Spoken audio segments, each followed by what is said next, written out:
तोता बोलता तो बहुत है लेकिन ज्यादा ऊंचाई तक उड़ नहीं सकता।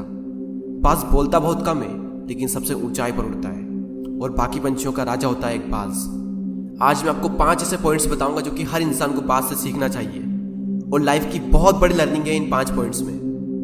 पहला लेसन, ईगल फ्लाई अलोन। बाज अकेले उड़ता है और बाकी पंछियों के मुकाबले सबसे ऊंचाई पर उड़ता है। बाज अकेले उड़ेगा लेकिन कभी भी चिड़िया और छोटे पंछियों के साथ नहीं उड़ेगा।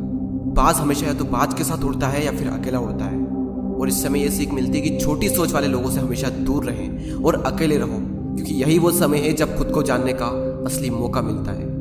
दूसरा लेसन, बाज का विजन बहुत ज्यादा क्लियर होता है और बहुत ज्यादा स्ट्रॉन्ग होता है। बाज अपने शिकार को 5 किलोमीटर दूर से ही देख लेता है और जब एक बार उसे अपना लक्ष्य दिख जाता है तो उसके बाद चाहे रास्ते में कितनी भी मुश्किलें क्यों ना आए, वो अपने लक्ष्य को हासिल करके ही दम लेता है। इससे भी एक बहुत बड़ी सीख मिलती है कि अपना विजन क्लियर रखो और उसे हासिल करने में फिर चाहे कितनी भी मुश्किलें क्यों ना आए, पीछे मत हटो उस बाज की तरह। तीसरा लेसन, बाज कभी भी मरे हुए जानवरों को नहीं खाता, वो हमेशा जिंदा शिकार करता है और इससे हमें यह सीख मिलती है कि जो हमारा पास्ट है वो मर चुका है, तो अपने उन मरे हुए सड़े हुए थॉट्स पर ध्यान मत दो और अपनी आने वाली ताजी फ्रेश जिंदगी पर ध्यान लगाओ।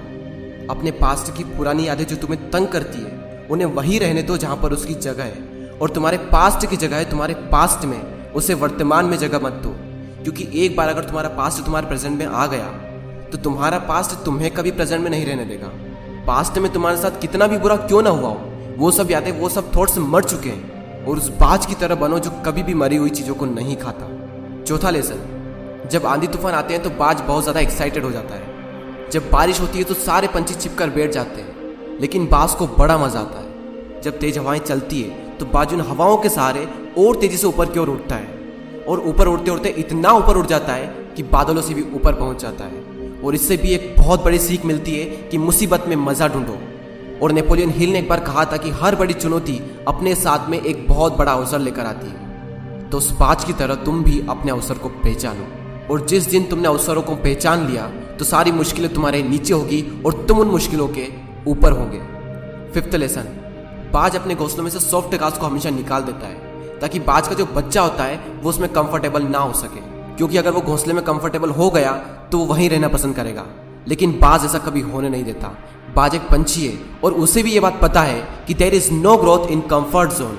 लेकिन हम तो इंसान है ना, और इंसान होने के बावजूद भी कई सारे लोग इस बात को समझते ही नहीं। आप जितना ज्यादा कंफर्ट जोन में रहोगे, आपकी लाइफ आने वाले टाइम में उतनी ही ज्यादा अनकंफर्टेबल हो जाएगी।